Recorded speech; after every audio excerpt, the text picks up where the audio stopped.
Las historias reales detrás de estas películas de terror. La posesión de Verónica.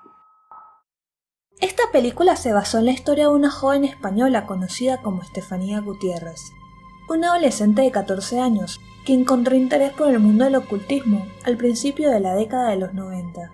Un día, estando en su colegio, decidió junto a dos de sus amigas jugar a la Ouija, para ver si podrían contactarse con el novio de una de las chicas, el cual había fallecido en un accidente. Mientras llevaban a cabo la sesión, una de las maestras del colegio las descubrió, por lo cual tuvieron que terminar el juego sin despedirse. A partir de aquí, empezaría la pesadilla de Estefanía y de su familia. Desde ese mismo día, Estefanía empezó a sufrir de convulsiones, alucinaciones y hasta incluso decía escuchar voces aterradoras. Esto fue empeorando hasta el punto que en agosto de 1991 fue internada en un hospital donde luego fallecería por razones inexplicables hasta el día de hoy. Lejos de acabarse las cosas extrañas, la familia de Estefanía empezó a experimentar, después de su muerte, sucesos paranormales en su casa. Hasta que el 27 de noviembre, más de un año después de la muerte de la joven, la familia decidió llamar a la Policía Nacional, solicitando ayuda, narrando por teléfono los sucesos paranormales que estaban viviendo, los cuales luego serían confirmados por la misma policía con el conocido Informe Vallecas, el único informe policial que describe sucesos paranormales en España. En dicho informe, los policías explican haber oído y observado cómo la puerta de un armario se abría de forma antinatural. Luego, oyeron un fuerte ruido que provenía de la terraza de la casa, donde comprobaron que no había nadie. También presenciaron en un mantel la aparición de una mancha color marrón, la cual identificaron como baba.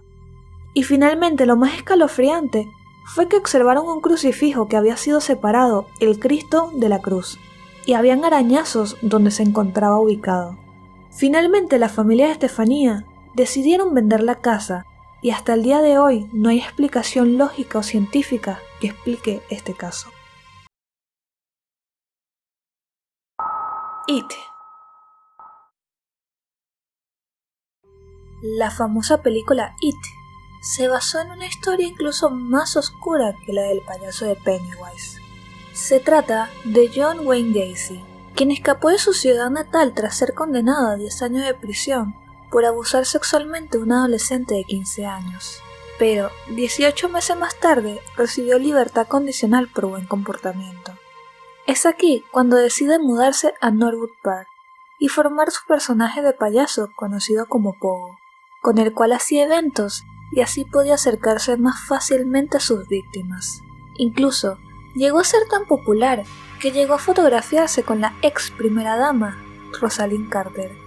Lo que nadie sospechaba es que detrás de esa fachada existía alguien totalmente siniestro. Todo salió a la luz cuando un niño llamado Robert asistió a su casa interesado en un trabajo que ofrecía él mismo. Fue a visitarlo, pero nunca regresó a su hogar. Su madre, preocupada, informó a las autoridades del hecho y la policía se dirigió tras la pista del payaso. Y al hacer una inspección en su casa, encontraron 26 cuerpos en su sótano y 5 en un río cercano donde arrojaba sus restos.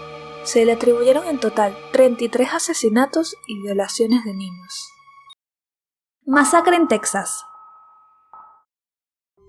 Este conocido film de terror está basado en la historia de Ed Gein, un asesino y profanador de tumbas estadounidense conocido como el carnicero de Plainfield.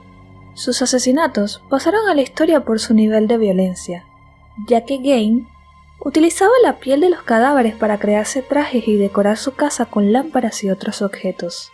La policía, al sospechar de él por los asesinatos, entraron en su casa, encontrando así un cuerpo desnudo colgando de los tobillos, decapitado y abierto por el torso, encontrando también 10 calaveras a las que les había quitado la parte superior para servir de tazones y ceniceros, pantallas de lámpara, asientos hechos de piel humana, platos de sopa hechos con calaveras, más calavera en los postes de su cama, órganos en el refrigerador, un cinturón de pezones humanos y muchos más objetos hechos de partes de cuerpos humanos. Finalmente, tras su detención, fue declarado enfermo mental y pasó el resto de sus días en una institución psiquiátrica. falleciendo en el verano de 1984 a la edad de 77 años por insuficiencia respiratoria. La huérfana. Esta historia es más siniestra el caso real que la película. Se basó en el caso de Barbora Skarlova, una niña que conoció a las hermanas Catherine y Clara Mauerova. Esta última era divorciada y tenía 2 hijos. Ambas hermanas quedaron encantadas con Barbora, al punto que decidieron adoptarla, puesto que la niña les decía que sufría maltratos donde vivía y que necesitaba de un nuevo hogar. Sin saber que esta niña, que no tenía buenas intenciones, en realidad era una mujer de 34 años que sufría una enfermedad conocida como hipopituitarismo, por lo cual hacía que aparentara ser una niña de 13 años. Una vez dentro, Barbora, quien sabía perfectamente cómo usar a la gente a su favor, comenzó a manipular a las hermanas para que éstas encerraran a los niños en una jaula de hierro que escondieron en el sótano y colocar un monitor para bebés recién nacidos. Así podrían vigilarlos siempre. Allí empezaría el infierno de los niños, pues las hermanas, junto con Barbora, comenzaron a hacerles las peores atrocidades, como apagar cigarrillos en ellos, pasarles corriente por la jaula, meter sus cabezas en baldes de agua fría e incluso comenzaron a engordarlos para practicar canibalismo con ellos. Hasta que un día, los vecinos, quienes habían tenido recientemente un bebé, compraron el mismo monitor que usaba Barbora. Cuando lo encendieron, este hizo interferencia y en vez de ver a su bebé, se encontraron con la peor escena que verían en sus vidas. Inmediatamente llamaron a la policía y esta, al revisar el sótano de las Mauerova, se encontraron con una escena de horror. 2 niños encerrados en una jaula entre su propio excremento y con graves heridas, y también había otra niña en el sótano que decía ser hija adoptada de Clara y que se llamaba Anita. La policía se llevó a las hermanas presas y enviaron a los niños al hospital.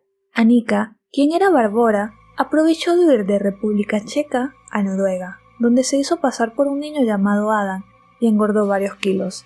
Nuevamente consiguió una familia, hasta que la policía dio con ella y fue extraditada a República Checa, donde fue condenada por autora intelectual de los hechos. Pero años más tarde, Barbora apeló y salió en libertad, y hasta el día de hoy no se sabe de su paradero. Si te gustó el video, no te olvides de darle like y suscribirte.